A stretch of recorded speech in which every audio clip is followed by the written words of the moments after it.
Earnestly podcast here. Denny G's back. Boston's What's up, own. brother? What's up? What's up? What's up? How How we you doing? doing? Good. How are you, buddy? Well, it's been a couple of weeks. We've been trying to get the show done for a couple of weeks, but between I think I got sick one night. I think it was last week. I got sick, and then we had a little bit of a situation. I think we couldn't figure out the date, I or was traveling. I yeah, was kind of coming home, and I was traveling for work, and yeah, I was honestly like I don't travel a lot, but I've done a little yeah. more so recently, and I had to take a train this time. Holy shit, was I exhausted on a Train. Ooh, train? I haven't Oh been on a my train in a long god, time. I it's like mean, a we have three and a half. trains in Florida. It's not. It's Well, a I was tri-rail and then the bright and it then the was bright line. That's it.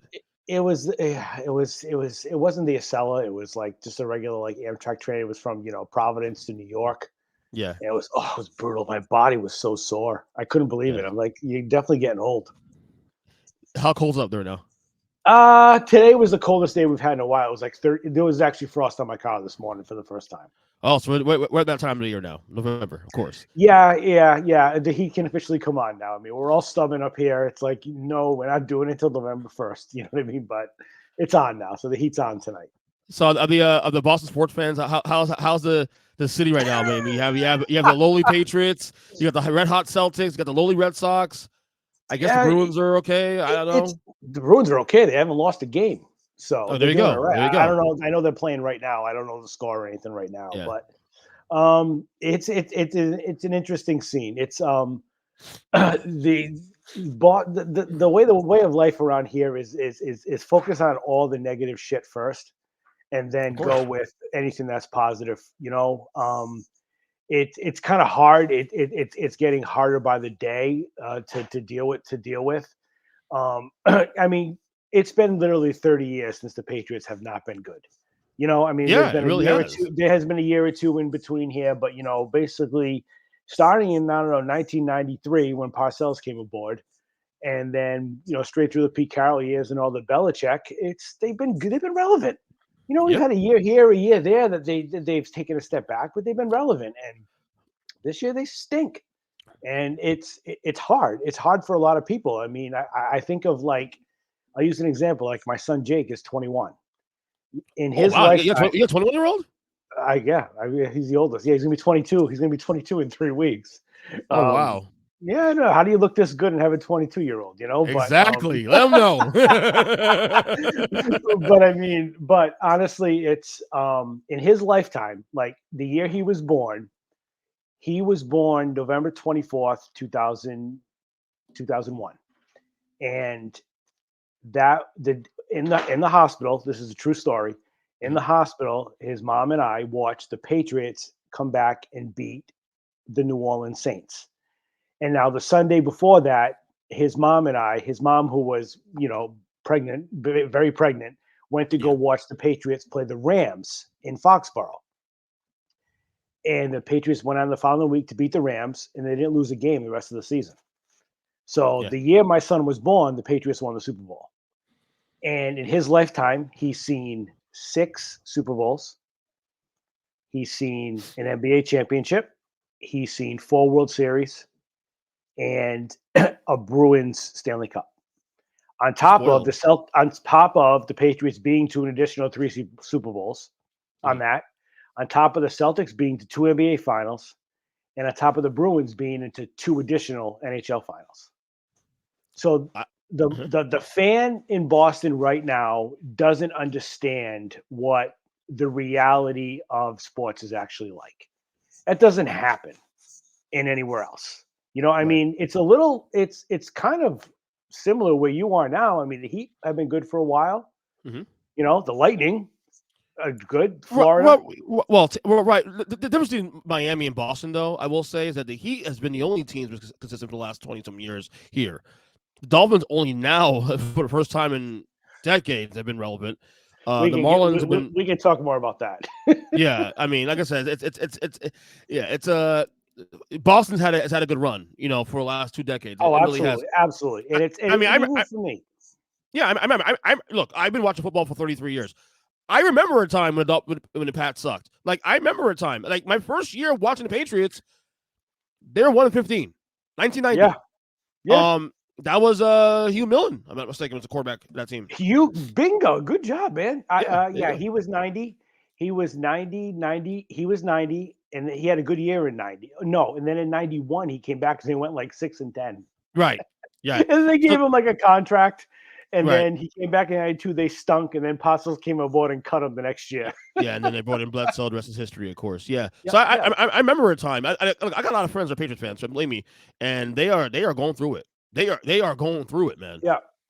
You know, This is not easy. It is. No, it's not. But it's also the reality of sports. And it's also it's frustrating Mm-hmm. because one of the things that I've often said, I mean, you and I may have even talked about this in the past about, I personally think the biggest problem with professional football coaches in particular is they are so freaking stubborn. Yeah. It's like this is my way and this is how it's going to be. And we go with it like that. And it's like, I just don't understand how like Bill Belichick can look at the past 3 or 4 years and actually think that, oh, what I do is okay. I mean, all right, they let Tom Brady walk out the door. All right, it's fine. So you took that year out, you brought Cam Newton in, and you kind of had to take that year as a reset year. Okay. Everybody can forgive him for that, right? Yeah. Then they draft Mac Jones, right? Kid had a really good rookie year. Mm-hmm. Was it perfect? No. But he had a really good rookie year. He looked like he belonged. He looked like he belonged in the league. He looked like he had confidence and whatever. And then they go into the second season. They lose McDaniels to the Raiders. Mm-hmm. And I from that point I don't know what has led to what has gone on. I mean, you then bring in 2 guys to run the offense that have never run an offensive system in their life. Patricia Okay? and That was one. That was one. They literally they set Mac Jones back to, I think, high school. I really do. I really do. And it's not so much that the kid can't play. I think that they have taken his confidence and everything he felt about himself, and they just threw it out the window. And he can't. The athlete of today isn't like the athlete of before. And I think you'll understand what I mean when I say this. Like, these kids growing up today, they're not mentally tough. They're not. They're not able to take that hard coaching. They're not able to take that constant ball busting that you're going to get. You have to coach them differently. It's different. It's different era, definitely. It is. And I think they knocked this poor kid down to a level that he doesn't know how to come back from. That he's not used to it. And the problem with a lot of professional athletes too is even the guys that come up, they're not used to losing ever. Mac Jones never lost in his life. He won in high school. He won in college. It happens to a lot of these guys. And he just, I feel, I have never felt as sorry for an athlete as I have for Mac Jones, because I feel like he's been sabotaged. I feel like there's like a who's at the bigger Johnson, Kraft or Belichick right now. Right. And Belichick is almost like, I didn't want to draft Mac Jones, but you made me do it. And to the point where, and I'm not the only one that thinks this, is I feel like Belichick has sabotaged his career. I really do. How do you go into this past offseason and not get him an offensive lineman? At least one. Yeah. Not even at least one. Or at least draft one. Or at least draft or playmaker at least too. Also on. Or look, and I can live with that, because I actually think that he has a decent group of receivers. I don't think it's as bad as everybody seems. They don't have that Jamar Chase, Jamar Jefferson, Tyreek Hill type where it's going to get open on every play. But I think they got enough guys that can make plays. I just think the fact is Mac's constantly got to rush. He's always got somebody coming at him. He's always got somebody in his face. And I think his lack of self-confidence hurts him right now, because I don't think he knows what to do. I think he's trying to always do the right thing, but he doesn't know what the right thing is, because I don't feel like he's given that. I guess positive feedback is what I'm looking to say. You know. Whoop! Did I lose you? Things will, yeah. Things drag. Things will little delay. Oh, okay. All right. Don't mind me. It's a Okay. little delay here. It's okay. That's all It's right. okay. We're good now. We're good. No, All keep right. going. Good. Yeah. So You're I caught up just now. I just think that I think that his self confidence is so shot that he doesn't know what to do. I really don't.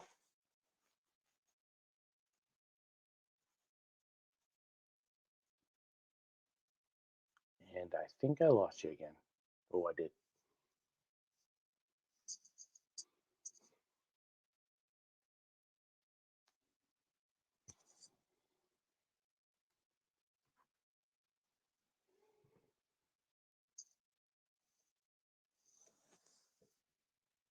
I know what happened there, but I'm back. Start our listeners here on the podcast on both the That's all audio. right. That's all right. We I literally got the talk. I'm using the wife's fancy Mac tonight, so I think I should be okay. It's probably on my end because like it slowed down on your end, but I heard you everything you were saying was slow. It was a little buffering issues, and then all of a sudden it just cut off. I'm like, oh, Yeah. what the hell happened here? I'm like, okay, never mind. No big deal. Let me ask you this about Belichick though. Yeah. Because you see, he's stopped his career at this point. Yeah. So where do you stand on Belichick as a whole? Like, are you on the fence of goodbye altogether? Goodbye GM Belichick only coaching, or where do you stand on that? This is hard. It's got to be goodbye altogether. Yeah. He's the greatest coach of all time. I'm not of the guy that says it was all Brady, because it wasn't. Because you got to look at it realistically. The first Super Bowl in 2001 was a fluke. Okay, they caught lightning in a bottle. They caught lightning in a bottle, right? 2003 and 2004 were legit. Okay, then they went 10 years. In that process, Brady, the whole team reinvented himself over the course of the years, became different teams. Belichick always adapted to the league, right? Mm-hmm. So that's the point. For years, Bill Belichick adapted to the league, and then the league had to adapt to him because they were always winning. Okay. Now he has to adapt back to the league because it's different. It's younger. The offenses are different. The Shanahan offense is prevalent. You see it in the Dolphins. You see it with the Rams. You see it with the Lions. You see it with the Andy Reid and Patrick Mahomes. You're seeing all that. He's not adapting to that, and I think that point he needs to do one of two things. Personally, I think he's trying to get fired. I think because I think he can if he gets. Really? I think he wants out, and he's just trying to do the right thing. And they're all trying to play the political game right now and not look like the bad guy. I just saw a report though that he just signed an extension recently, like over the summer.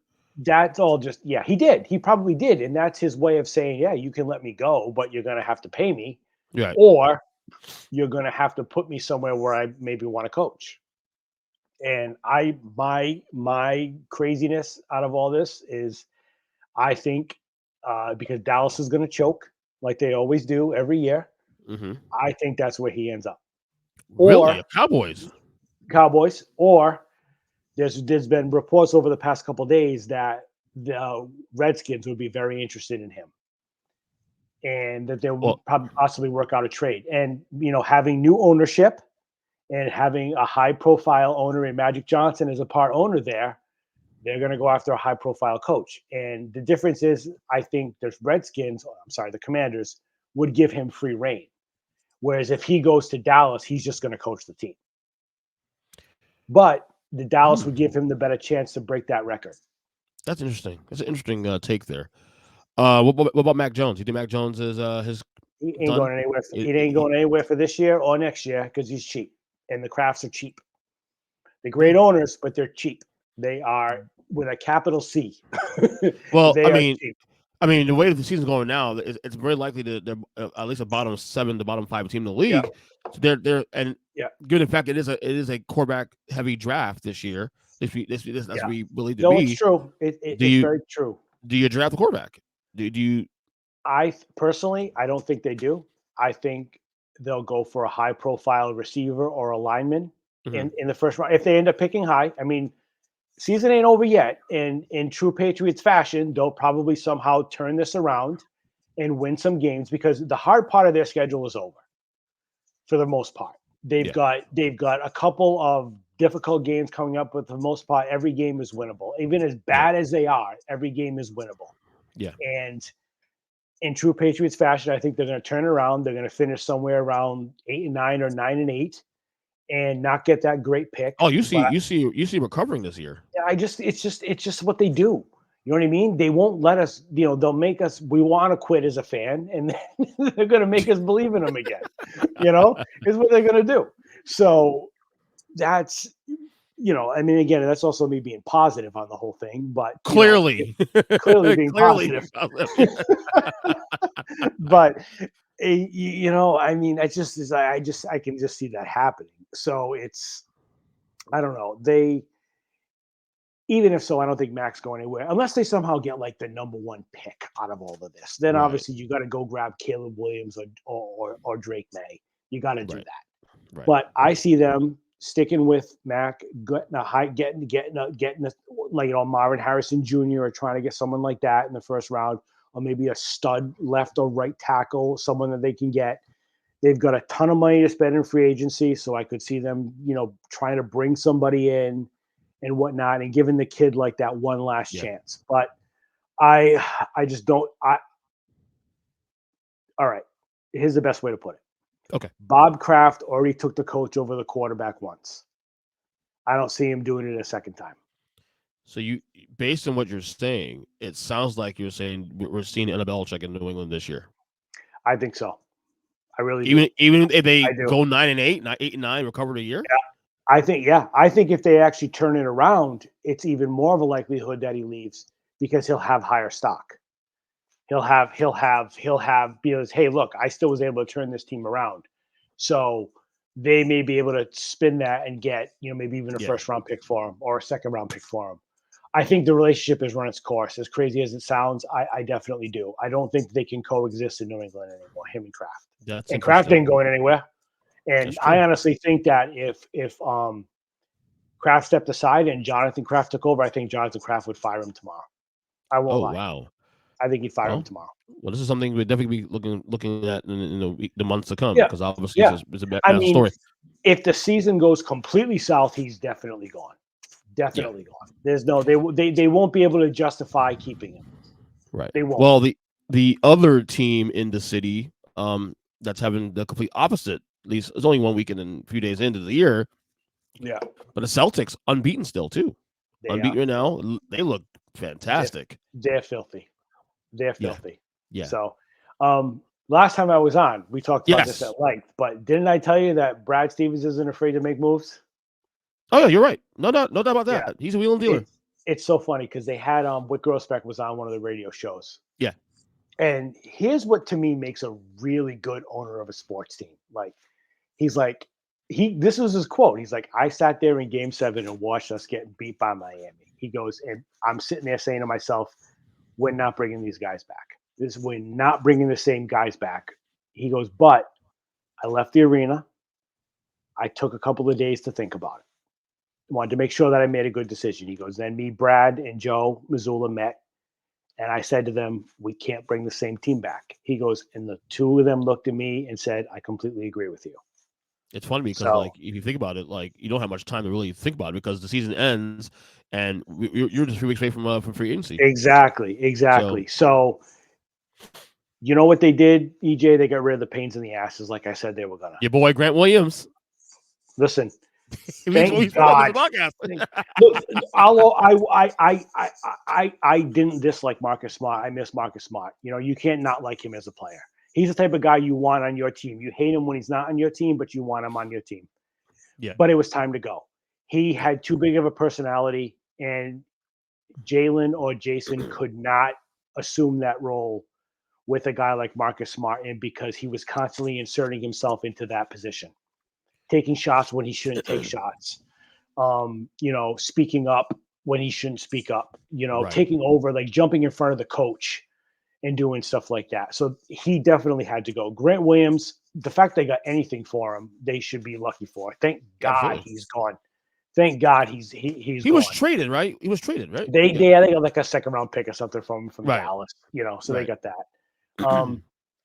It was sad to see Robert Williams get traded. It really was. It was Brogdon was another pain in the neck. And from the beginning, there was always questions on whether he would be able to accept that 6-man role coming off the bench with them. Yeah. Which I do think was hard for him the whole time, even though he did have a really good season. So realistically, what they did was they got rid of the pains in the asses in the room. They went out and they got Joe Mazzulla some help because people fail to realize that he basically 2 days before the season started, he found out he was going to be the head coach. Yeah. So, they went out and got him some help, and they said that we're gonna do it like this. Now, with that being said, they look filthy right now. They're scoring. I mean, their top 6 is as far as I'm concerned is the best top 6 in the league. It is. I don't think anybody beats that. After that, it gets tough. This kills me to say this. They need a guy like Grant Williams to come off the bench. Now I don't want it to be Grant Williams, but they need somebody like that. They need a guy like that. They need a guy that plays like that, but keeps his mouth shut. Right. That's what you're saying. Keeps his mouth shut. No, I predicted for the year started that they would win 60+ games this year. They run away the Eastern Conference. I had Mazzulla winning Coach of the Year. I had Tatum win the MVP. I don't think he'll win MVP now weekend, but because you see, to me, it's a team thing right now going on. But it's a different guy every night. Like he's had a couple of good games, but like it's Jaylen Brown one night, and it's KP one night, and it's Drew Holiday one night. Yeah, and to talk about how like the negativity of the Boston fan, like they go out and they win opening night, right, against New York. They win well, but the whole talk on the radio the next day was how Jaylen Brown had a bad game, right? Jaylen Brown had a bad game, and why did they give him all this money? And that was the talk. Not that they had a good win, not that they came back and they had a good win. Right. It was all about Jaylen Brown. So then the next night, JB goes out, scores 27, and ices the game against the Heat. You know what I mean? Yeah. So it's like it's going to be a different guy every night with them. So you're right. It's going to be a little harder for Tatum, I think, to get MVP if that's the case. Right. You know what I mean? But these guys are shooting the lights out right now. But he's got to be the closer, though. He's got to be the closer. He's got to be the guy to end the lights out for the Celtics. At the end of the day. He does. For them to win the title, he has to be the guy. 100%. But the difference this year is this. If it ain't him taking that shot into the game, and if it's Drew Holiday versus Marcus Smart, I'll take that any day, of course, and twice on Sunday. I was of the opinion. Even when the Bucks made a trade for Lillard, and then I was like, oh, this is obviously a great move for the Bucks, obviously. But the minute I saw Drew Holiday go to Boston, I'm like, well, no offense to the Bucks here, Drew Holiday kind of cancels out Dame Lillard to some degree. He does. Because KP's healthy. Yeah, I still like Boston's roster more than Milwaukee's, honestly. Yeah, and that's another thing they're doing around here is like they've already convinced that KP is going to miss 25 games. They're already convinced that he's going to miss a lot of time. Like, no offense, the guy's been hurt all his career. Of course he has, but don't convict the guy of a crime that he hasn't committed yet. Yeah, right, you know what right. I mean? Let's be fair, we do that with Kawhi Leonard and Anthony Davis too all the time. I do all the time with those guys. True. We bake in. I always bake in 20+ games on those guys because that's what I'm known to be for the last 10 years. Exactly. No, but basketball's different. Basketball's different. These guys, the regular season doesn't mean anything to these guys. Right. Be healthy in time for the playoffs. That's all you need. Exactly. Yep. Exactly. But they're still going to need another guy to get through the playoffs. I don't know how they're going to do it. I don't know who. They don't have anybody left to trade.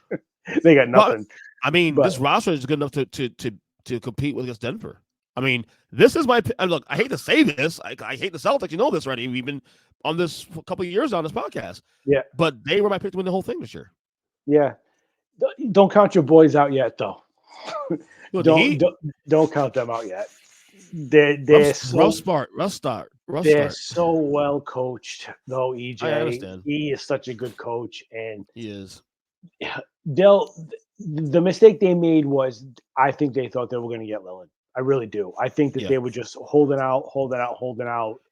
So they'll figure something out. I think there's a conspiracy against the Heat right now at this point. I think, and this goes back 10+ years with LeBron going to Miami. I think after all that happened, I feel like the league and these owners and these GMs don't like Pat Riley. They don't like the culture. So they don't even want to have conversations with Pat Riley when it comes to like acquisitions. And look, I'm the guy that says this. Look, I want to live here, obviously. We didn't get him. But honestly, in hindsight, Joe Cronin in Portland did the right thing. Honestly, the move he made to get the move to make another move, he got more. It worked He out. got more traction out of the transactions of Dame Lillard to Drew Holiday than Drew Holiday to go to Boston. They even got in Miami. No, So he as a did good. GM, he made the right move. He did As a good. GM, yeah. You, I hate to say it. You could see your Heat end up with someone like Brogdon, who coming off the bench would be great. Even Robert Williams, you could see that. It's funny you saying that because like I actually was going to record a unfiltered podcast like later on today or tomorrow about it's 1-4 right now as we're recording. Are the Heat going to be buyers or sellers? Like, do you see a scenario where the Heat can actually see, like say they're still sub 500 and we're in January and the writing's on the wall. Like, do you see a scenario where the Heat actually say, do we trade Jimmy? Do we trade Bam? Do we consider that? Like, I don't see it happening, but it has to at least cross your mind. It does, but I wouldn't do yet. But I actually do have a question. I was looking at the box score of that game the other night. Which one? The one last night? I think it was the game before. Caleb Martin didn't play. He's been on the last couple games actually. He's been out since he went to the Boston game. Is he hurt? Yeah, he's hurt. Okay, all right. I'm like wait, because it didn't say like DNP coach's decision. It just said DNP. No, he's been hurt. He's been hurt. All right. I know Jimmy missed one game against Milwaukee. No, Jimmy missed the Minnesota game on Saturday. Bam missed the Milwaukee game on Monday. So it's been a weird start to the year for the Heat. Like I said, it's 82 game season. We're only 5 in, but not a good look so far. But it's been a funny. It's been a fascinating year in general for the league in general. Honestly, I'm just glad the NBA is back. Honestly. Oh yeah, I love watching the NBA. I do too. All right, let's talk about some other stuff here. I'm gonna get a little critical of you a little bit. Just a little bit. Sure. A little bit. I know where this is going. Yeah, you know where this is going. And I'm not saying critical in a bad way because I actually tend to agree with a lot of what you say in pertaining to pro wrestling, specifically AEW and their whole business model and how they do business and Tony Khan, his behavior and all that stuff. The only thing I've always said is with you is that you seem Duke is definitely this way. Our friend Duke Bennett, a friend of the podcast as well too, but even more so you feels a little more heavy-handed on your end because I feel like maybe it's just me. And when I read your tweets and read your, especially in Duke's wrestling group on Facebook, I feel like I enjoy being in there. But it feels like every time something AEW pops up, negative or positive, there's Danny G coming in there with the but and it feels heavy-handed. Now, and granted, I agree with what you're saying too. I do agree with what you're saying. So, let me start here. Is there anything positive AEW is doing or has done that you can grab a hold onto to say, okay, I don't like what they're doing here, but this may work? And is there anything positive on AEW that you right can now? grab onto? Right now? I guess now, yeah. No, right now, no, not a thing. Okay, not a thing. Okay. In the past, absolutely. Okay. I watched a lot when they first came out. I was very excited. I'm a big Cody fan, always have been. I like Cody Rhodes. I like Cody Rhodes. Yeah. I was excited. I really was. And I was watching and I enjoyed it. I'll even YouTube occasionally the first show, Cody's entrance, because they had him open the show. When he smashed the throne and stuff like that. I was so happy for the guy. Right. So happy for the guy. And I watched a lot.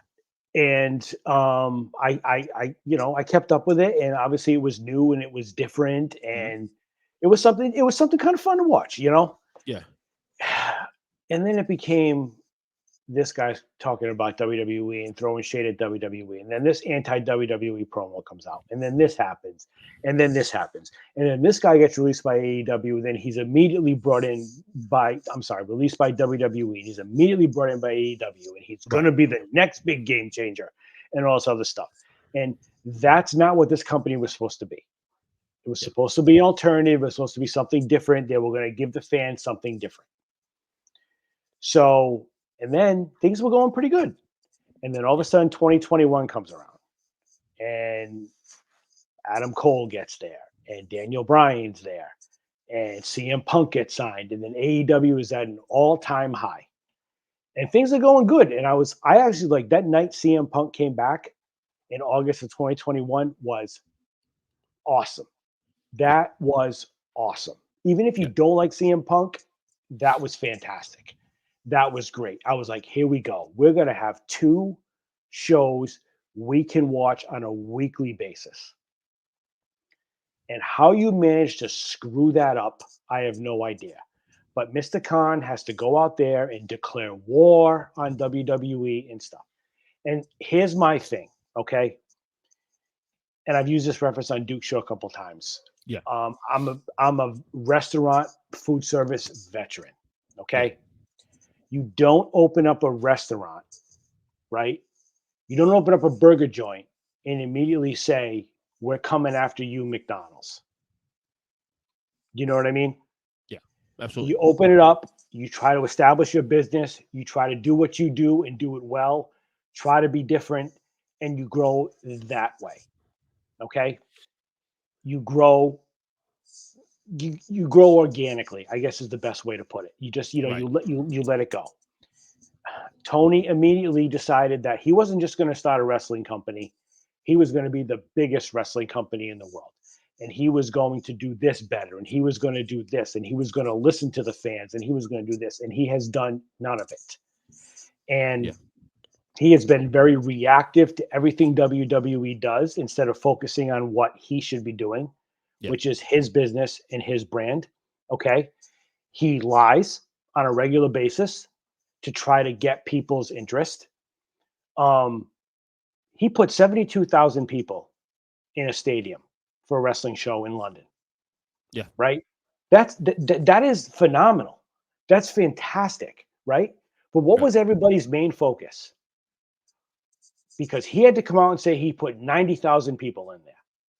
Right. He had to say this was the biggest wrestling show in the history of professional wrestling. And nobody can say we did this. Right. So what Over do people embellishing, in do? other words. Yeah. Over embellishing. So what do people immediately do? They're going to knock you down. Because you know what? First of all, nobody wants to support a billionaire. Nobody wants to do that in general. Nobody, it's just, that's, to me, that's human nature. Okay. Nobody wants to support a spoiled brat billionaire who didn't earn the money himself. You can say what we want about Vince McMahon. There's a lot of things about Vince McMahon that people do not like. But you know what? He came from nothing and he worked his way up and he bought his father out for $1 million and he turned that into WWE. Okay. Tony Khan inherited money from his rich father Yeah. and decided he wanted to start a Yeah. wrestling company and had a hobby. And the worst thing that he's done is he has taken people who have spent their life in the business and he has treated them like they know nothing. How do you let a guy like Cody Rhodes walk out the door coming from the pedigree that he came from? Do you know I what I still mean? like to know what exactly happened with that. He's been very mum about that. Remember the documentary came out Of with on course. WWE Network. He's been very. Yeah. Yeah. Well, I'd like to Cody, know details on that one day. it's because he's a professional. Cody's a professional. Right. He's not going to say what really happened. But my personal opinion is what really happened was, first of all, there's no AEW without Cody Rhodes. There's no I agree. AEW without agree with Cody Rhodes. And as much as I hate to say this, Cody Rhodes, the Young Bucks, and Kenny Omega. There's no Right. AEW without those guys. Okay. Right. Cody Rhodes and the Young Bucks put on that show All In or whatever it was in Chicago to show that they could do it. Yeah. Right. Tony Khan latched onto that and took their vision and their dream and decided he was going to turn it into his. And that's what he's done. So what happens is he goes in and he starts saying, well, I'm the money behind all of this. Why aren't you doing what I want you to do? And I think what AEW was becoming wasn't in particular Cody Rhodes' vision. Now, the difference between Cody and a guy like the Young Bucks is Cody had options. Yeah. Right? Cody reinvented himself. Cody became the American Nightmare. Mm-hmm. That Vince McMahon knew that was going to work. He's like, I can take this and we can work with this. The Young Bucks don't have any other options. No, WWE doesn't. They wouldn't work. Kenny Omega doesn't have any other options. You know what I Right. mean? He can go back to Japan if he Oh, you're right. wants Yeah, he can go or out. He can something go to like that. the You know, he indie can do market. something like that. Yeah. Absolutely. But WWE doesn't want Kenny Omega. I don't care what anybody says. They don't want. They've got 10 guys like him. They don't need that. You know. So that's my problem with AEW is it's a spoiled billionaire rich kid with a hobby that thinks he knows more than people who have spent their life in this business. And he doesn't, and he surrounds himself with people that are just going to say, yes, sir. Yeah. I mean, how do you let William Regal walk out the door? How do you, I want to know exactly why the details on that one too. Also, he was there less than a year. He was gone. Yeah, because he went in there and he was like, I can't work like this. That's what happened. I'm telling you right now, he went in there and he said, I can't work like this. He said, this isn't how he said, you brought me in here to do something, and you're not letting me do it. Why do you think CM Punk lost his mind? Granted, I don't agree with any of that. I don't think Punk acted like professional in any way, shape, or form. But it was another situation where Tony said, I want to bring you here so that we can start doing this, this, this, and this. And then when Punk goes to him and says, why don't we do this, this, this, and this? Tony says no. So it gets to the point where you start losing, what do you do? What do you do? And I mean, you even look at like news that comes out today. Mm-hmm. They don't have a deal with WBD anymore. Yeah, they just sort of dropped earlier that there's no. Yep. No talks. After all these dirt sheet writers and all these people have been putting it out there, they're going to have this pay-per-view streaming service. This is a fact. Andrew Zarian, whatever his name is, I asked him flat out on Twitter, please, all I said was, please provide where you received this information.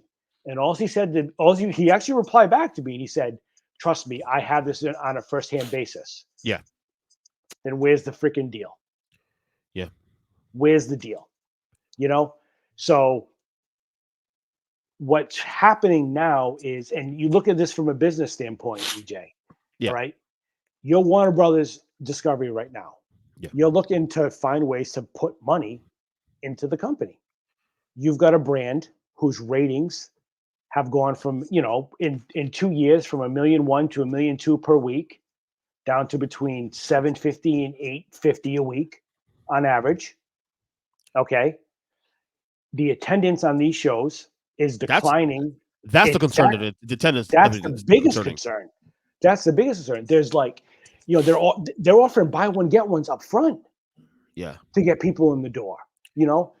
So you're putting on a show where you can't even like show a specific camera angle to make the crowd look like it's empty. Right.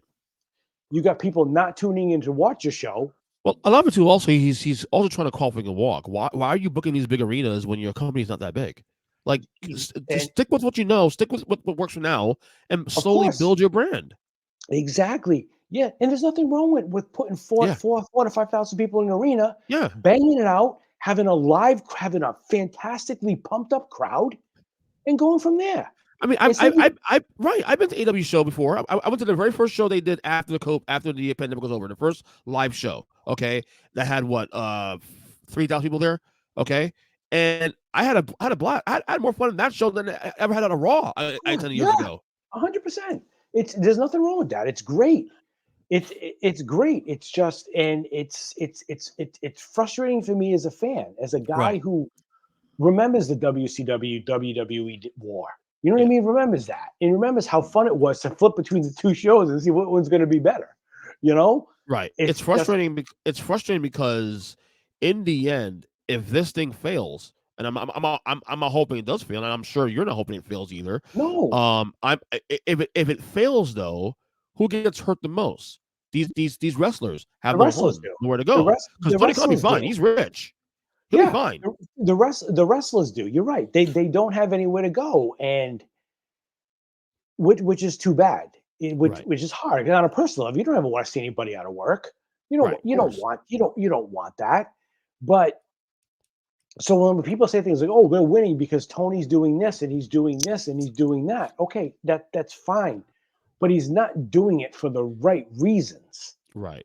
He's, you know what I mean? He's doing it because he just wants to crush WWE. And it's just funny because you see all this stuff, but that Tuesday night where they went head to head NXT versus Dynamite, right? Right.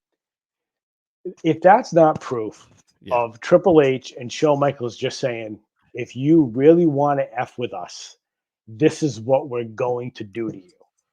You would And think that's humbling, right? exactly what they did. And they didn't say a word about it. They just said, look, we're going to put Cody Rhodes on. He can make an announcement. We're going to have John Cena sit in Carmelo Hayes' corner. Undertaker, We'll tease the Undertaker, and we're going to have the Undertaker give you a message. And that's what he did. My That thing was is, his. here's my That's thing what that he was did. bothering me with Tony Khan. Why are you trying to compete with WWE? WWE is one of the biggest companies, not just in wrestling, obviously. They're one of the biggest companies in the country. Period. I know. Period. Yep, I mean, yep. they have shareholders. I mean, you're talking about a company that's existed over 40-something years. Like, Oh, yeah. why are you even bother trying to compete? I don't know. And think of it this way. What do you think Shad's saying when he's going to his NFL meetings when, Jerry Jones says, what the hell is your son doing on Twitter? Right. Yeah. Yeah. You know what I mean? Yeah. It's like that's the thing. It's like how I just don't know. And that's the thing too. Also, like for me, also like I when I came out to wrestling in 2019, I did that mainly because the AEW was what drew me back. I was excited about the whole absolutely. idea, But and look, I was rooting for AEW. I still am, but it's hard to keep rooting for this company when you have a guy in Tony Khan that lives in a bubble and doesn't understand what the things he's saying and just saying things for the sake of saying things and has no filter. Even Vince McMahon, as bad a human being as he is, I mean, maybe we all agree with that. Yeah. He knows better. He knows how to deliver a message. He knows how to filter out, the good and the bad. He's not going on. Yeah, these guys aren't going on their keyboard like they're Donald Trump and saying, and having diarrhea of the mouth. Yeah. You know what I mean? Here's all Tony Khan had to do was say, hey, look, you know what? We're moving the show to Tuesday night. We're going to put on the best show we possibly can for you guys. And this is all we're going to do. But he turned it into a battle. So he started it, and then all of a sudden, then Triple H, Shawn Michaels literally just said, you know what? We've had enough. We're done with this. We're done with this. We're done with your passive aggressive insults. We're done with you trying to make us look bad. We're done with this. We are just going to say, you know what? This is what we're going to do. And we are going to crush your throat. And you're going to pull out this pay-per-view quality card. And we're going to throw a couple of guys out there with our developmental program. And we're going to show you who the boss is. And that's what they did. They basically told Tony Khan, you exist because we let you.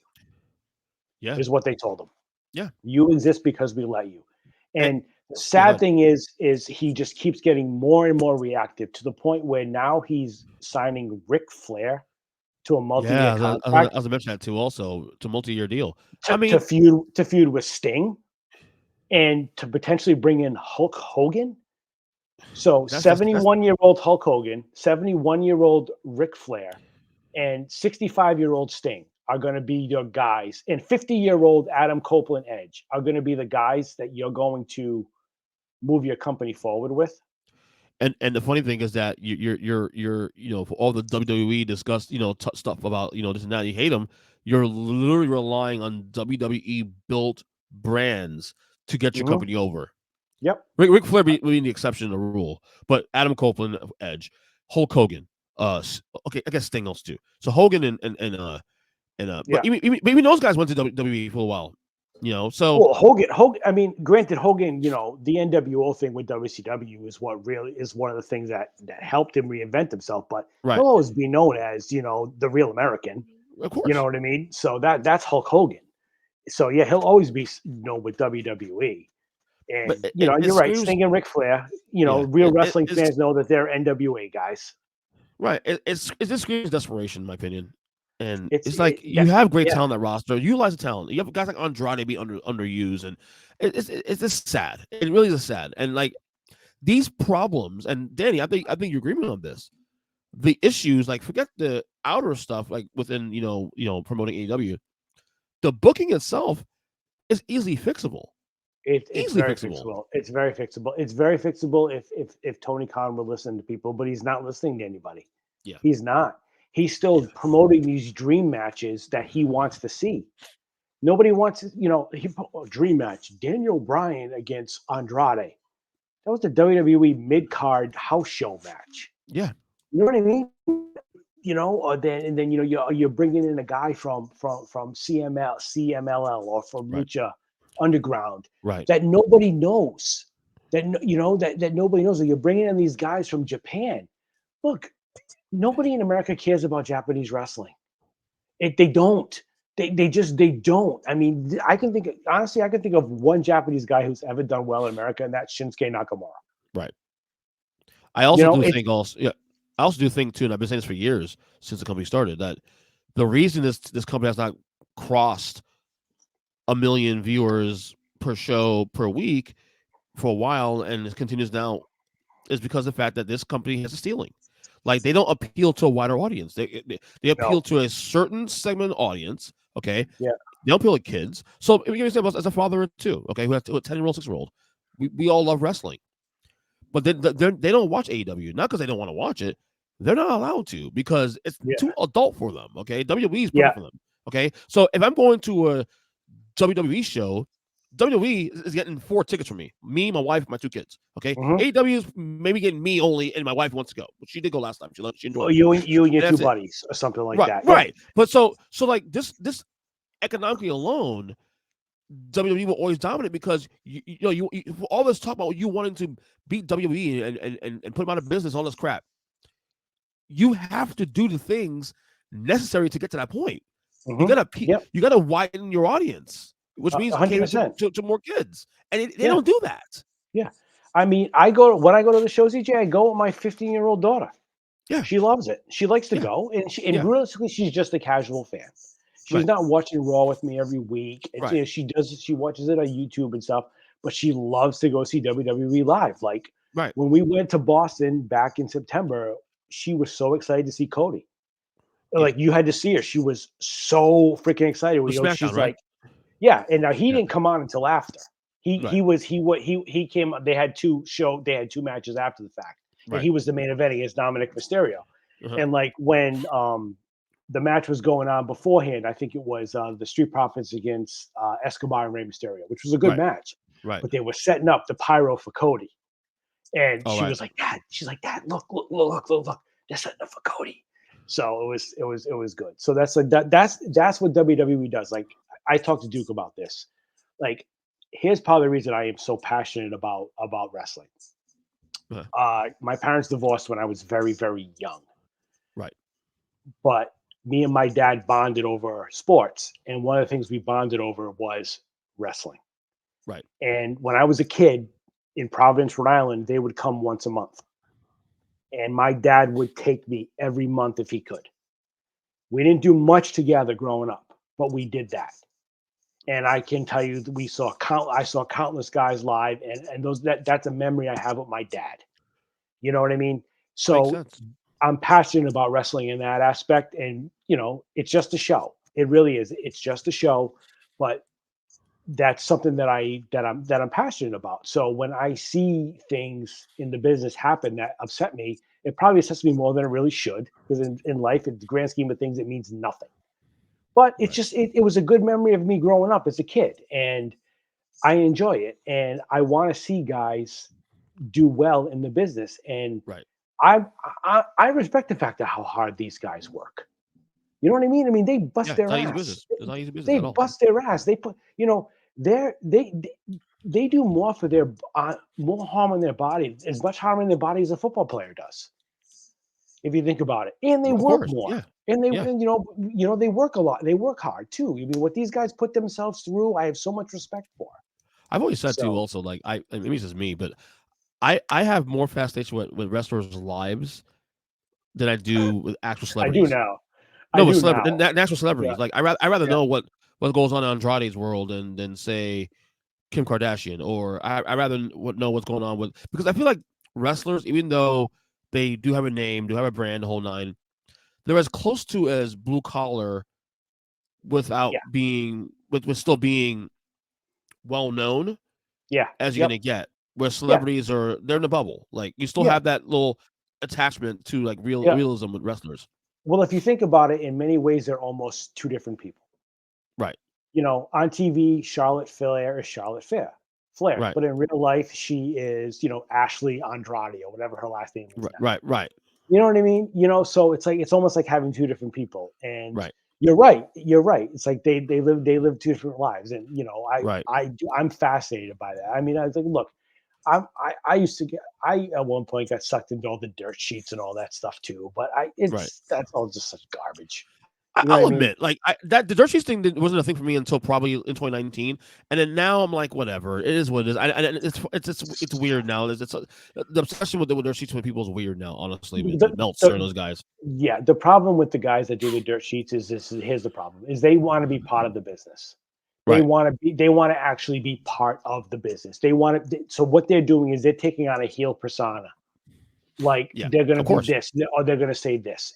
That's their thing. They want to be part of it, and they're not. Absolutely. I mean, your beat writer for the Miami Heat doesn't actually work for the Miami Heat. Nor does he want to. He wants to report about the Miami Heat, and he wants to do stuff like that. These guys want to report about AEW, but you know what? If Tony Khan reaches out and says, "You want to come work for me?" they're going to go do that. Right. Of course. Whereas Triple H, Vince McMahon, you guys stay the hell away. If we want to have people podcast, we'll hire them. Thank you very much. Yeah, and they'll create the narratives accordingly. Of course, yes. No, so no, I'm with you, man. But hopefully, I mean, look, I haven't watched any AEW programming in quite a while. I can't watch it anymore. I try. I do. I really do. I still do flip on it every week. I will not lie. I try, and it generally takes about 5 minutes, and I can't take it. Well, I mean, there's nothing going on that interests me at this point now. I know MJF's still champion and has been very blah at best, title reign. So just not to go off on tangents, but real quick. No, go ahead. Like the one thing they did recently, they had him and Ricky Starks have a program, and Ricky Starks gave this fire promo. And I think I said this on Duke's show too.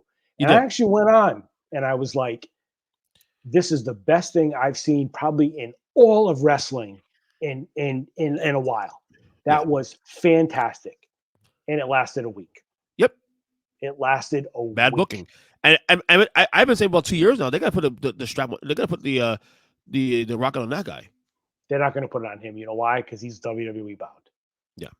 Ricky, there's like two guys in AEW that WWE wants. One is Ricky Starks. Right. They want him. They don't want him. They don't want MJF. I don't care what anybody says. Okay. They don't want MJF.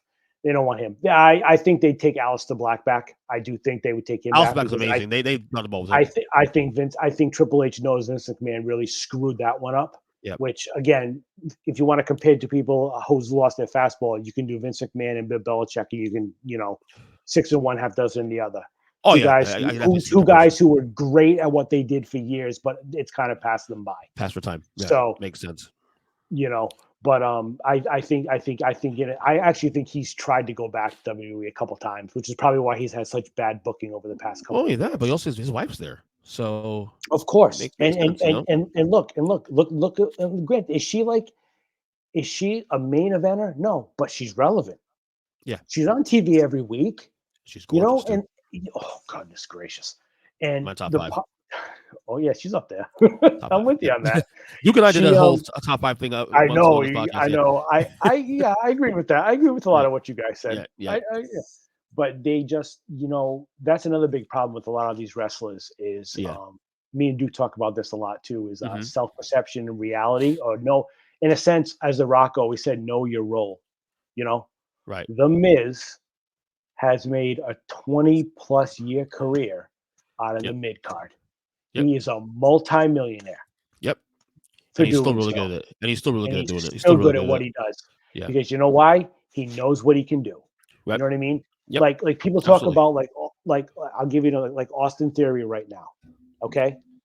I don't ever think Austin Theory is going to main event a WrestleMania. Right. But you know what? He can be relevant for 15 to 20 years doing what he does. Yep. And he'll be good at it. You know what I mean? Kid, he's in great shape. He's the character can work actually for a long time. Yep. and again, not to bring up Duke again, but like guys like The Miz, guys like Drew McIntyre, you can throw them anywhere, and they're gonna make it work. Which is why Drew McIntyre is not going anywhere. I hope not. He's not going. He's not going anywhere. I He's hope gonna stay right I hope where they he do turn is. him heel too. Hope the heel turn's I coming. think they're good. I actually God. think they're gonna kind of do like a Roman thing with him. I Right. really, really do. It'll work. I think they will. Oh, it absolutely will. It absolutely will. So I don't. He's not going anywhere. He's not somebody that they're gonna let walk out the door. Well, speaking of, yeah, go Go ahead. ahead. No, No, WWE keeps anybody they want to keep. Yeah. Remember when Sami Zayn and Kevin Owens were pegged for AEW? Yeah. They're going there. They're going to hang with their buddies. No. No. Because WWE said, no, we don't.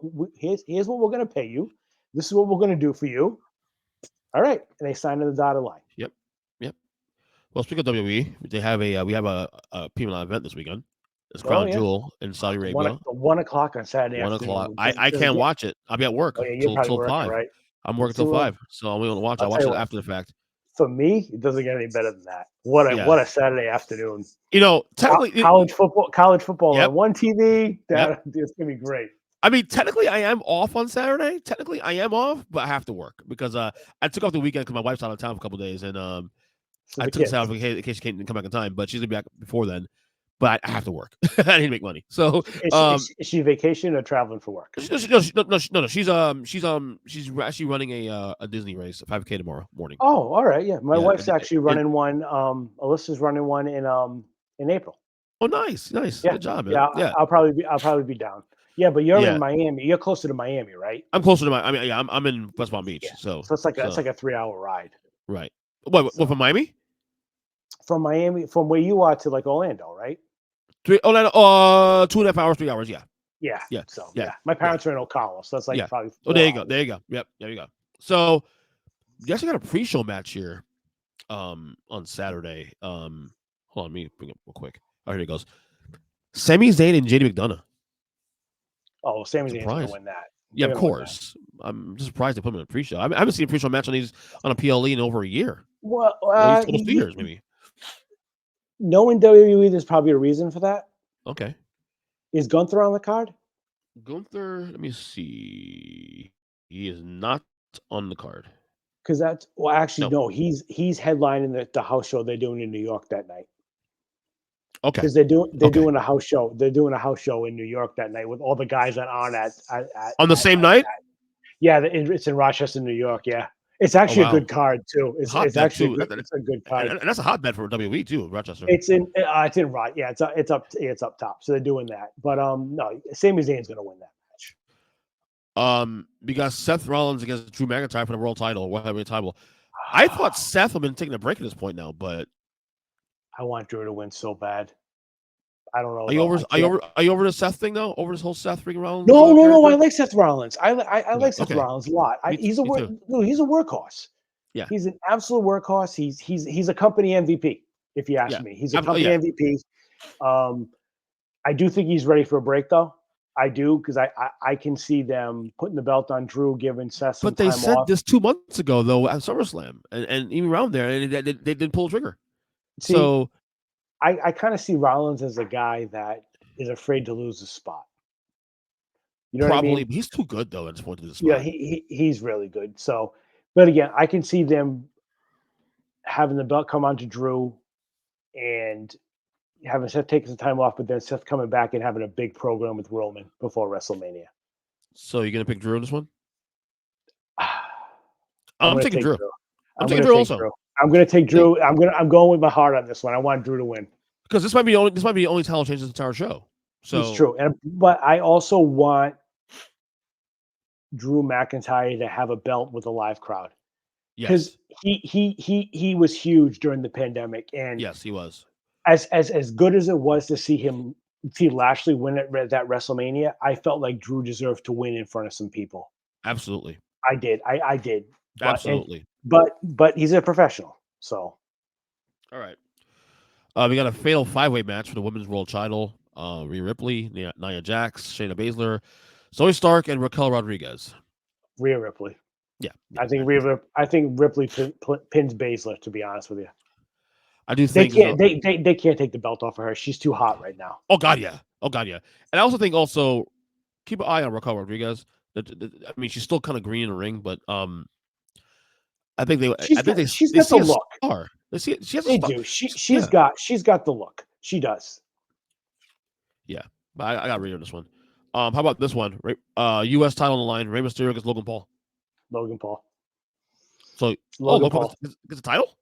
Yeah, Logan Paul's gonna win. I can see that. Paul, I wanted Logan Paul to win Money in the Bank. Think about how awesome that would have been. Yeah. From a company standpoint. Yeah. You know what I mean? Him taking that briefcase onto his podcast. I thought he would have. Actually, honest. I thought after Money Back in July, he would have taken won the briefcase.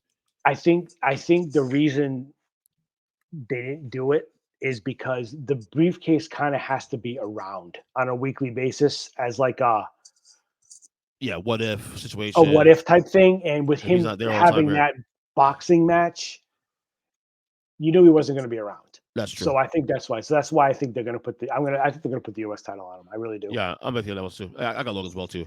All right, how about this one? Oh, good. He's committed. Like people rank on Logan Paul. He's freaking good. I'm not a fan of him, the person. The wrestler is fantastic. That match he had last year at Crown Jewel with freaking Roman Reigns was phenomenal. Yeah. For that being his second ever match, like when he jumped off the top rope and did that splash, holding the, oh my God, that match was a banger. That was a great match. Absolutely. How about this one? Your boy Cody Rhodes against Damian Priest, the actual briefcase holder. Cody Rhodes is going to win that match. Yeah, Cody's going to win. I'm within that one. Cody's going to win. He'll win clean. How about John Cena and Solo Sikoa? Solo beat John Cena? Cena going to put him over again? Wow. Well, you know what? Actually, now that I think about it, Cena didn't say he hasn't won a match on TV in how long? A couple of years. Yeah. So Cena beating Solo doesn't hurt Solo at all.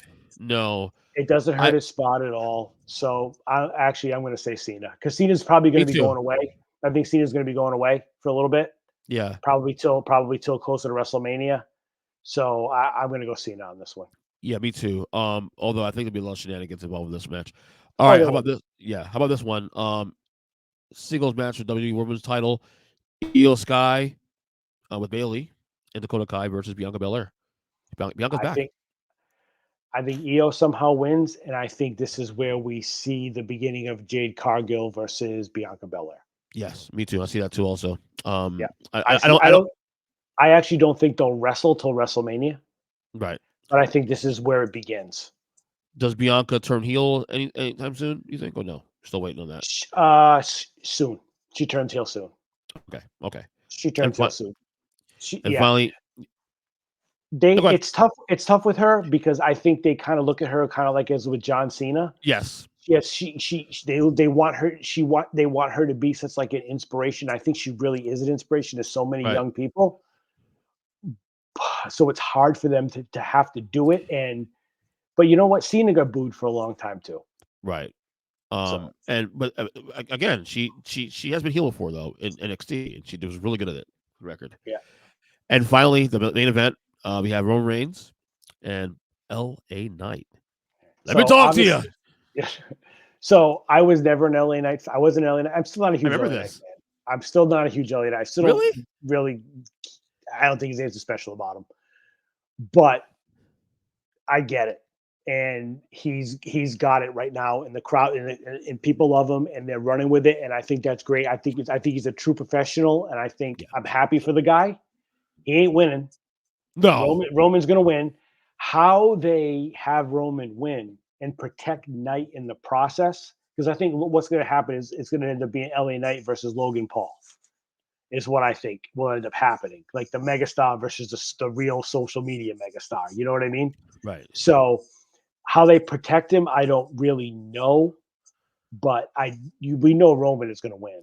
You know, he's not losing the belt to LA Knight. But the big question for me though is the LA Knight thing. He's probably the most over guy in the company right now, currently, as we sit here. Yeah. How much legs does this have though? That's the question. That's WWE's question. Yeah. That's WWE's. Now look, Yeah, he's over, but he's not over like Cody's over. I'm telling you right now. Like when Right. I've been to a lot of TV tapings, okay, and there's always a match or two after TV stops taping. Right. Most of the time, people start to leave. Right. When I went, nobody left.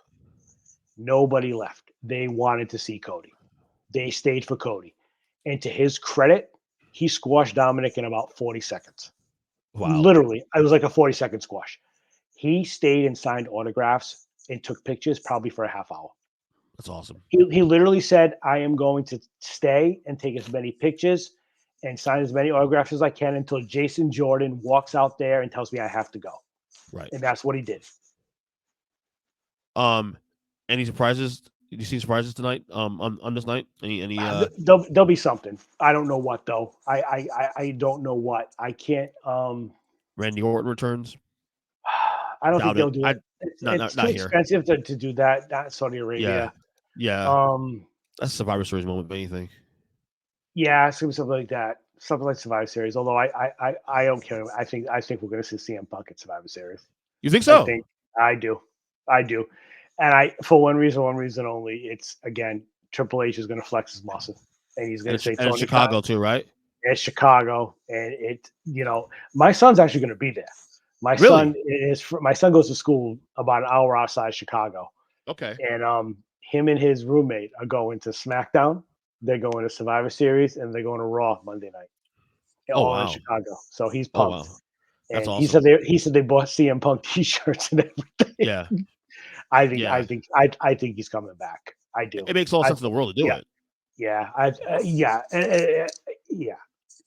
think he's coming back. And I think all the news you hear about, like, like there's no deal this time, this and that. Oh, that's the heard. That's cool. I think that's all swerve. That's all swerve.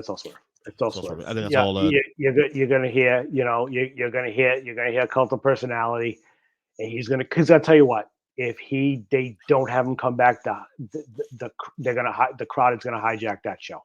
Right. And I will say though, Triple H knows that. Triple H knows that they're gonna hijack that show. I will say though, this is a very stacked Crown Jewel card. Yes, stacked for a Saudi show. Yep, very stacked. They treat this like a real premium, like a real pay-per-view. Not just like any like over a house show. This is actually. I mean, look, you got John Cena involved in this thing. Come on now. Exactly. So, yep. That's a pretty big deal. Yep. Big deal. And I did that to just scroll back to the CM Punk thing real quick. I think Punk, he doesn't want to leave professional wrestling with two stains. He's already got a stain from what happened with WWE, and now he's got a stain with what happened with AEW. Yeah. For a guy who acts like he doesn't care what anybody else thinks, I think he really does care, and he doesn't want fans to dislike him. So I think he wants to leave. I think he wants to leave a positive impression of himself on the industry somehow. Yeah. And he can come back through WWE and do that. Do you know why I think this will work this time with WWE? I think if it does happen, it will work because they don't need him. They don't need him. No, and I think that's why it'll work because you'll fit in where you can. Yeah. And if you get online, well, goodbye. We don't need you, but glad to have you. But we don't need you. Exactly. I think that's why it'll work this time around. And I think if he comes back, I don't think he'll be a full time. I think he'll be a special attraction. And that's fine. And that's why he should be used at his age. Totally fine. Like Brock Lesnar, totally same fine. thing. Yeah. Same thing. That's what Edge should be. But Edge needs to feel like he needs to do something more. Edge is a scratch. To be fair to Edge, though, he missed 9 years, though. I mean, you got to look at it. Granted, he did, but how do you go from constantly being in the main event scene and in front of crowds of like 80,000 and in front of a sold out crowd in your hometown to doing what you're doing now? How do you do that? And look, he was making a ton of money from WWE, and I know they offered him a ton of money. Yeah, you know what I mean. And when he says, "Oh, I want to be able to give back to the business," you could have given back right where you were. You know what I mean? You could have done fine. No, you wanted to go somewhere because you went there because this guy offered you more money than you ever thought you would ever make. But here's the thing, though. That the bridge is not burnt, though. He'll go back. Look, I don't think this is going to last more than 2 years. Honestly, AEW. I wouldn't be surprised if he only has a 1-year contract with AEW. Yeah. I think he'll be back in I WWE. would not be surprised. 100%. He'll be back in WWE. 100%. You're right. He didn't burn a bridge at all. Right. Not even close. And I think that's why he did it. Just to scratch the itch. yeah, exactly. And there's a few guys like technically you think about Christian's never. He hasn't burned a bridge either. He doesn't say much. No. He doesn't. You know what I mean? And guys like Big Show, they don't say anything. They're not stupid. They know. They're like they know. We're gonna go back. I gotta say though, the one guy who's actually done really well there, is Christian. If there's one guy's working in AEW, that is Christian. He's always been a good talker. Christian has always been good on the mic. Always been good. But I'll be completely honest with you. I don't think this is what Christian wants to be doing right now. You know what I mean? I don't think he wants to be on TV as much as he is and all that. I think he wants to kind of chill out himself. You know what I mean? But he probably looks and is like, I gotta help these kids. I gotta do something. Yeah. Everybody else gets hurt all the time. He's really good though. I mean, to be fair, I didn't watch Christian's Ascent after the Brood, and I watched the Brood, of course, and then when him and Edge were tag team starting out the TLC stuff. Yeah. But again, I stopped in 2002 for 17 years. So when he went solo and he was that big heel run, him and Randy had the big run in the yachts. I didn't watch that till hindsight. Seeing it's like, wow, he's really incredible. Christian always was, when he left WWE the first time and he went to I think it was at TNA, he did well, and he always did well. He always went somewhere else and was able to do okay. So, he did well. So we'll see what happens. I mean, it ain't good for them over there right now. No, it's not. No. It's not. It's not. And there's a lot of doing things like making an announcement, like I have an important announcement, and then throwing out, tickets go on sale for Wembley on December 1st. Oh, that's what it was last night. The that's what it was. That's what the announcement was. It's annoying. That's what his announcement was. Shit. It's annoying as hell. It's just it's desperation. I mean, honest to God, you are on record, dude, as saying you will never bring Hulk Hogan in, and now you're talking about bringing him in. Yeah, you think that's false though? You think it's fake news? No, I think it's real. I think it's real. Okay, because he's riding this whole Sting farewell thing, and he wants to have Flair involved, and he wants to have Hogan involved, and all this. All right, TK, whatever works for you, buddy.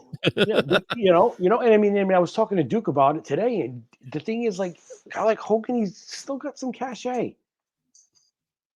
And these guys these guys can't just go away and just try to enjoy their life and do Comic Cons and conventions and stuff and sign autographs and take pictures. Especially Ric Flair. Oh God. I met Ric Flair when I was, I want to say 20 years old. And I have a picture of him, and he was like the classic Ric Flair with the long blonde hair and the beautiful suit. And he was super nice. But I see him now and I want to puke. It's just, dude, it's sad.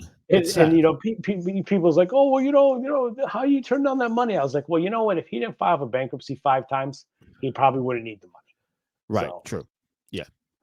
All right. One last to get you out of here. So a lot of times on this podcast, I talk about my health, and this year I announced early in the year that I was type 2 diabetic, and I've been up and down with my health journey. Yeah. You and I talk about a lot about this also off air. And I don't know where did this start for you? Like what did you like have issues and stuff? And I've always struggled with weight most of my adult life. Okay. Always my adult life. Okay. What has done it this time, and this is a little personal. I don't know if I've talked to you about this in the past, but in August of 2022, my teenage daughter tried to kill herself, and with a friend, and I went down a bad road after that. Thankfully, nothing happened. Thankfully, she's fine. Yeah, thank God. And nothing to be worried about. Better, everything's better. Been a lot better process. Yeah. But from August until December, it was life. Life was a complete roller coaster for a lot of different reasons. From that point on, and I really, really, really let myself go.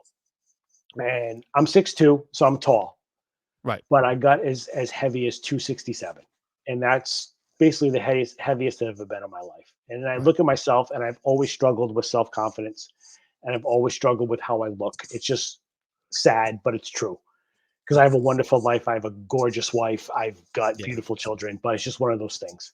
So I I ended up deciding that I couldn't live like this anymore. I had to Right. take better care of myself because how can I be there for my children if I can barely get out of bed every morning? Right. So I did a diet program, and I'm not going to promote it on this because That's okay. I don't want to do that. But so I started a diet program, and I stuck with that program for 6 weeks, and I did really well. Right. And I went in for my 5.5 week meeting, and I had gone from 267 to 247, Okay. and they made me feel like I hadn't lost enough weight. So that basically gave me the FU that I was going to really kick it into Right. high gear.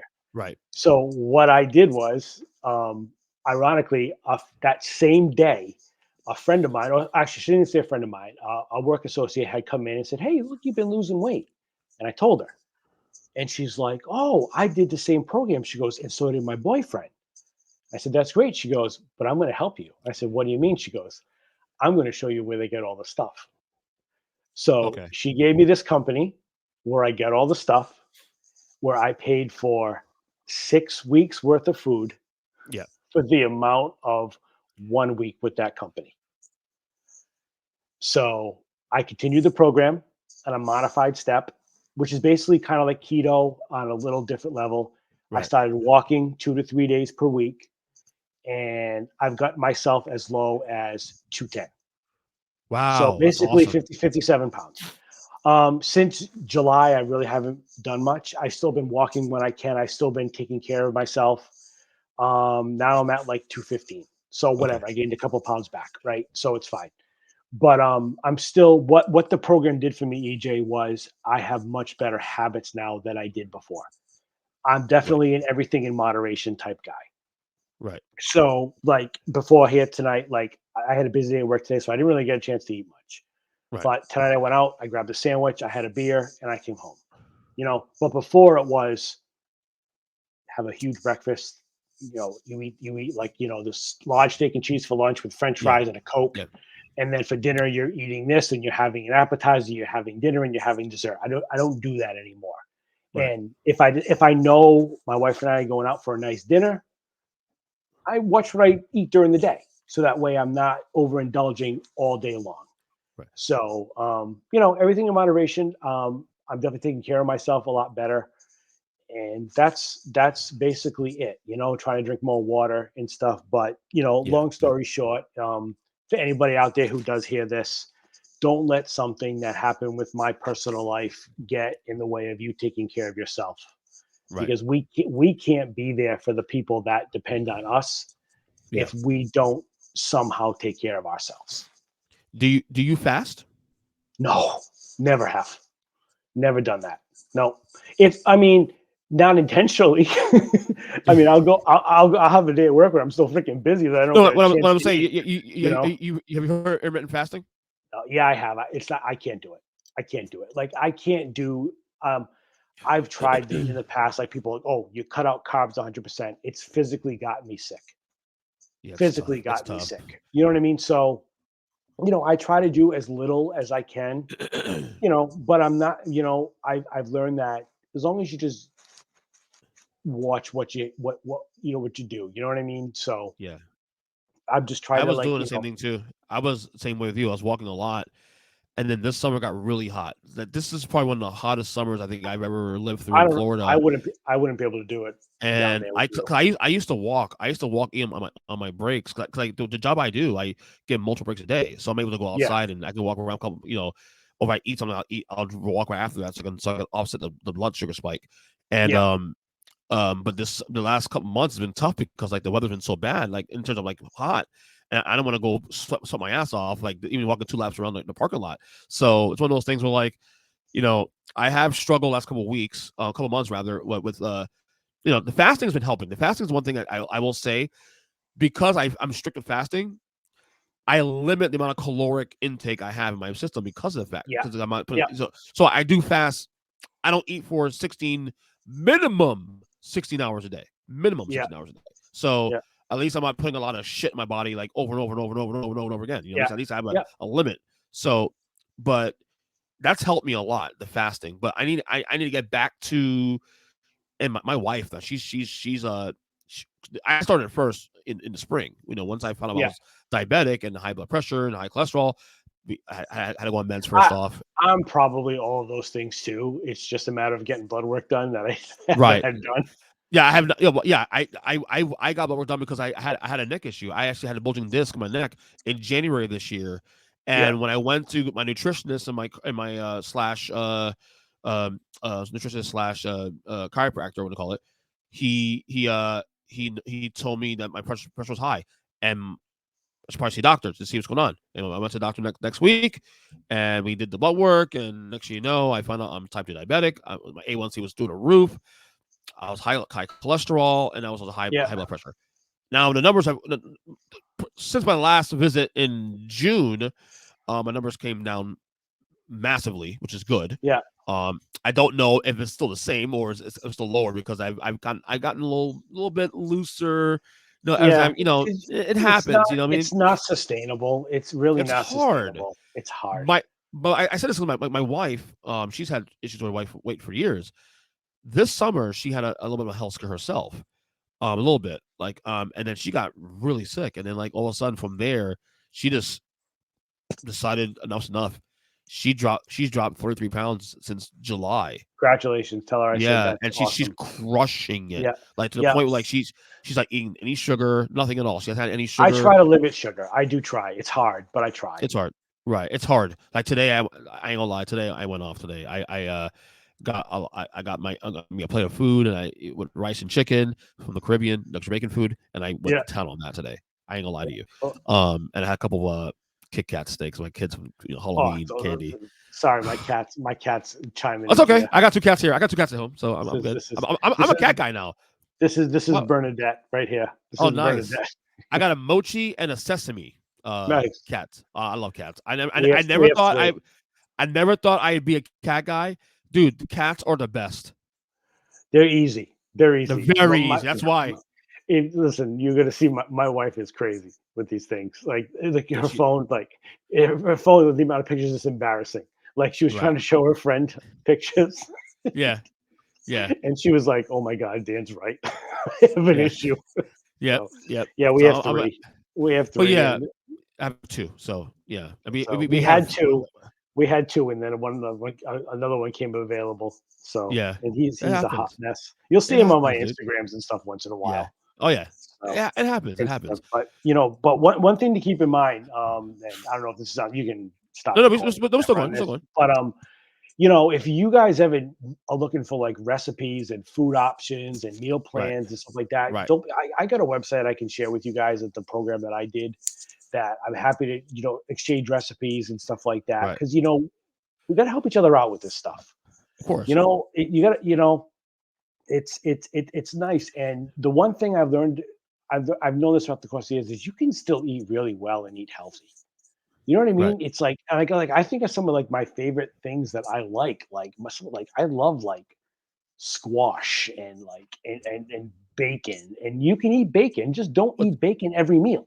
It's funny you said that, squash, because that's one of the things we replace. We don't eat pasta anymore. You use spaghetti squash. We use squash, right, instead of pasta. You can do so much with spaghetti squash, and you can do the zoodles. Yeah, that too. I'm not a huge fan of zoodles though, because some of the texture I can't stand. I can do squash, but the zoodles a little hit or miss for me. Yeah. But we eat grass-fed beef now. We eat we eat protein, a lot of protein, of course. Protein is essential. So have you tried the protein pasta, the Barilla protein pasta? I did. It's actually really good. It is pretty good. It's good, and it tastes like pasta at least. Right. So I've been so sick of pasta in general that I was okay with stopping pasta a long time. Because even before I got healthy, I told my wife I'm tired of eating pasta. Honestly, I love pasta. Carbs are my poison. No. I agree. I'm a rice guy. I love rice and I love bread and all that stuff and PB&J sandwiches, of course. So yeah, cauliflower fried rice is fantastic. With rice, you take rice, you take cauliflower, you Right. throw it in a blender or a Ninja or something like Yeah, that. yeah, yeah. And I your eat rice, cauliflower rice all the time, but fried yeah, rice. I was like, cauliflower wow. rice. Yeah, you throw some low sodium soy sauce in it, Yeah, yeah. add some, vegetables, and it's delicious. I gotta try that. I gotta try that. That's kind of cool. I'll send you that recipe. I'll send you All that right. one. Awesome. Definitely. Anyway, Danny, thanks for the podcast, man. It's Dude, awesome conversation. anytime. I love doing this. Duke's after me to start my own show. I'm like, no, I don't You, have you don't time to want to do do that. you don't want to do your podcast? No. At first, I don't know how. Second of all, nobody wants to hear what I have to say. You know what I mean? Well, No one wants. at least you have wants our platforms though to come on if So necessary. You know what I mean? no, I enjoy. I love coming on here. I love going on Duke. Yeah, Duke calls me a special attraction now. So yeah. every once in a while, You're I the CM love Punk of the show. pretty much. Yeah. I love I love on the group. You know what I mean? You see, I have a banter with a couple of people on there Yeah, and stuff. So it's just, I know sometimes it's a little bit over the top, and I'll admit it if I'm trying to stop trouble. You know what I mean? But yeah, believe it or not, a lot of the stuff that Duke will put up sometimes, like I'll send him during the day. I'm like, yeah. hey, I saw this. He was like, oh my God. He's like, so then in a little while he ends up putting it up. I'm like, hey, I feel like I'm like your special. He's like, you come up with good stuff sometimes. So, you know, it's good. But I love him. I mean, during, all that stuff that went on with my daughter, like he Yeah, literally checked on me every day. You yeah. know what I That's mean? cool, Like I man. told him what happened, and he literally was checking on me every day. And That's he's awesome. actually, we talk mostly through Facebook Messenger, but sometimes we're talking, and I'll be in the car, and Sophia, my daughter's got the phone texting, and she'll be Right. like, Duke, it's Sophia, and he'll be Yeah. like, Sophia, you tell your dad. You know what I mean? And so it's fun. We have a good time. Where can I find you on Twitter? At Wicked Smart, I think it's WICKEDSMAHT, Smart, as in like the Smart. Boston. Look at smart. Smart. I'm on Instagram as Daniel F. Garvin, Yeah. which is my name basically. Right. And I'm just out to have fun. I got a public profile. I'm not out to start trouble. Yeah. I'm not out to to troll you. I don't do anything like that. I like to make comments. I like to talk. Yeah. One of the things that guys like you and Duke have taught me is, do your research before you say Yeah. something. Yeah. So, that goes a long way. Yeah. That goes a long way. And like I said, that whole thing with the WBD and AEW, Andrew Zarian, I have it on good authority. Well, what's your authority? Who told you that? Yeah. Did Tony Khan tell you that? Yeah. Did Tony Khan tell you that? Did somebody from WBD tell you that? You know what I mean? Or whatever, and then these people are like, oh, he knows this and these people know this. They don't know anything. Nobody knows anything until it actually happens. Exactly. How many times, have you heard the Miami Dolphins have signed so-and-so and then he signs with the Eagles?